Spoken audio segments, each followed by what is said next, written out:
I searched the whole of YouTube to find something related to partial drop, but I didn't find any. Welcome to my channel people, this is Sam and today I am going to tell about my decision of partial drop और मैं क्या सोच रहा था ये लेने के पीछे, ये डिसाइड करने के पीछे, ये सब आज मैं बताने जा रहा हूँ and I think this will be helpful for दोस्त जो कि ऑलरेडी पार्शियल ड्रॉप का डिसीजन ले चुके हैं एंड फॉर दोज पीपल जो कि अब तक डिसाइड नहीं करे हैं. Guys, it should be your decision, it should B solely and personally your decision and तुम्हें खुद को पूछना है, क्योंकि खुदा ना खास्ता कल ऐसा हो कि तुम थोड़ा वीक हो जाते हो, थोड़ा लूज हो जाते हो ये प्रिपरेशन में, then who is going to answer for that, right? तो इसीलिए तुम्हें ही सोचना है कि तुम्हें क्या डिसाइड करना है. Now I made this video this late क्योंकि मैं चाहता था कि सबके क्लासेस स्टार्ट हो जाए ताकि मैं किसी को मिस इन्फ्लुएंस ना करूं एंड तुमने क्या डिसाइड करा है उसके लिए तुम्हें टाइम मिले. या so let's come to my decision of partial drop and मैंने कुछ क्वेश्चंस प्रिपेयर करे हैं जिसके हिसाब से तुम्हें पता चल जाएगा कि मेरा माइंडसेट क्या था ये डिसीजन लेने के पीछे, right? So I guess that would be appropriate for all of us and that would be helpful too. So let's begin. So the first question is college के साथ नीट मैनेज कैसे करोगे? Well, the answer to this question is it depends. It depends on your college. अगर तुम्हारा college demanding है तो तुम्हें थोड़ा अपना स्ट्रेटजी बदलना पड़ेगा, थोड़ा टाइम टेबल बदलनी पड़ेगी. But when I speak about my college जो कि अब तक शुरू नहीं हुआ है क्योंकि मेरा स्टेट गवर्नमेंट है जो कि उस चीज़ को डिले कर दिया है, 27 तारीख से स्टार्ट होगा. तो yeah it depends upon your college and मेरा कॉलेज डिमांडिंग नहीं है ऑनेस्टली, तो इसीलिए मेरे को इनफ टाइम मिलेगा मेरा नीट प्रिपरेशन के लिए. एंड जो मेरा कॉलेज टाइमिंग है वो 8 से 12 या फिर 9 से 1 PM तक है. तो बाकी टाइम तो मेरे को है ना, मेरे पास टाइम है उसके लिए प्रिपेयर करने के लिए. तो मेरा जो प्रिपरेशन चीज़ रहेगा वो होगा 80:20, ठीक है? मैं 20% BSc को दूंगा जो कि मैं ऑप्ट करने वाला हूँ और 80% नीट प्रिपरेशन को दूंगा. सो that's how I will divide my time and I think that it will be helpful मेरे केस में. लेकिन तुम्हें कैसा करना है वो सोली डिपेंड करता है कि तुम्हारा कॉलेज कैसे डिमांड कर रहे हैं तुम, तो वो तुम्हारे कॉलेज के डिमांड्स क्या है तुम्हारे लिए. Okay, so let's move on to next question जो कि है अगर इस बार भी नीट क्लियर नहीं हुआ तो क्या तुम इसी कॉलेज कोर्स को कंटिन्यू करोगे? Okay, that's a very weird question. लेकिन मैं तुमको एक चीज़ बता दूं कि गाइस, जब तक तुम एक चीज़ को ऑप्ट नहीं करते हो तब तक तुम ऑप्टिमिस्टिक ही रहो. प्लीज़ डोंट थिंक कि नहीं हुआ तो. You have to think, you have to be confident कि हो जाएगा. जब तुम ये नहीं हुआ तो या फिर बैकअप सोचने लगते हो तब थोड़ा तुम वीक हो जाते हो, थोड़ा तुम लूज हो जाते हो, दो that you don't want in this preparation.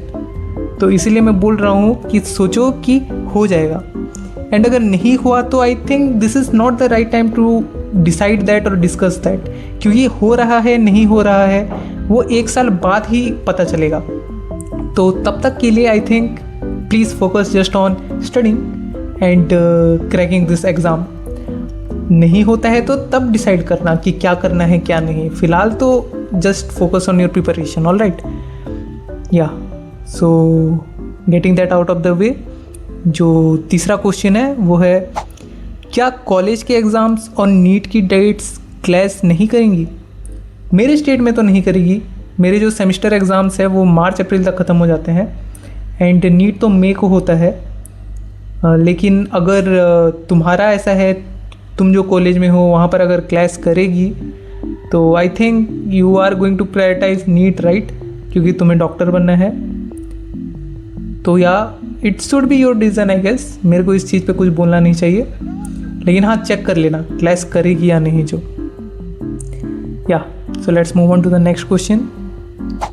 College के रेगुलर टेस्ट्स और असाइनमेंट्स का प्रेशर कैसे हैंडल करोगे?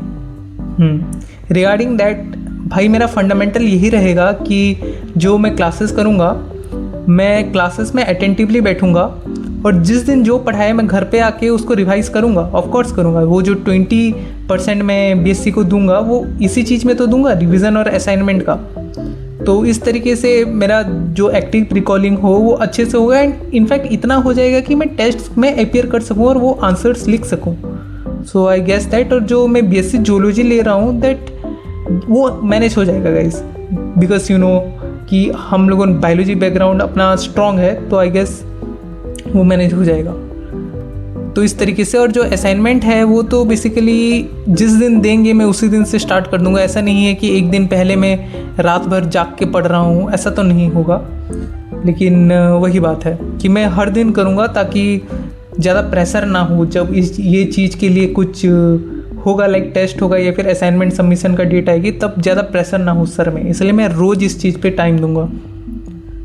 चलो, getting that side. The next question is, full drop लेने के बजाय मैंने पार्शियल ड्रॉप क्यों चुना? All right, nice question. The answer is, when I used to take full drops, पहला 2 ड्रॉप तो मेरा ठीक ही था, लेकिन ये जो थर्ड ड्रॉप था, लास्ट ड्रॉप, उसमें isolation caught up to me and isolation really was very scary. तो I don't want to go through that experience again. अब तुम सोचोगे कि अगर आइसोलेशन के थ्रू नहीं जाना था तो maybe you should have like decided to enter a coaching centre और समथिंग। लेकिन गाइस, अब क्योंकि मैंने 3 ड्रॉप्स ले लिया है और मैंने अब तक कुछ प्रूव नहीं करा है, तो लाइक थोड़ा रहता है कि फुल ड्रॉप लेने नहीं देंगे, तो वही है reason.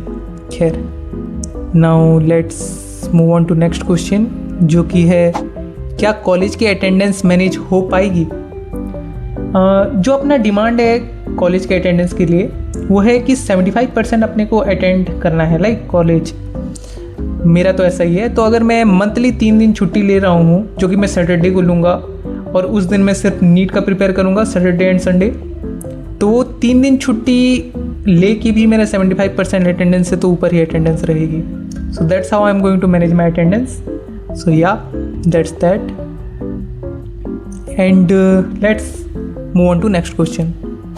The thing is, college life और दोस्तों के बीच में डिस्ट्रैक्ट नहीं हो जाओगे? आई डोंट थिंक सो मैं डिस्ट्रैक्ट हो जाऊँगा, क्योंकि मैं इंसान भी थोड़ा प्राइवेट ही हूँ। I am little introverted. मैं उतना ज़्यादा टाइम इन्वेस्ट तो नहीं करूँगा इन सब चीज़ों में। तो यस, लेकिन एक्चुअली में ये एक हर्डल हो सकता है, क्योंकि बहुत लोग हो जाते हैं। And I will try my best कि मैं ना हूँ, एंड मैं अपना प्रिपरेशन को ज़्यादा स्ट्रांगली लूँ, लाइटली ना लूँ। Yeah so let's move on to next question, जो है, क्या तुम दोनों जगह 100% दे पा रहे हो या दोनों ख़राब हो रहे हैं? देखो, मैं अब तक तो मेरे क्लासेस स्टार्ट नहीं हुए हैं, लेकिन मैं इतना बता दूं कि दोनों जगह 100% देना इज़ नॉट पॉसिबल। इसलिए मैं पहले ही रेशियो क्लियर कर दिया कि मैं 80:20 रेशियो में करूँगा। मैं नीट 80% दूंगा एंड बीएससी 20% दूंगा।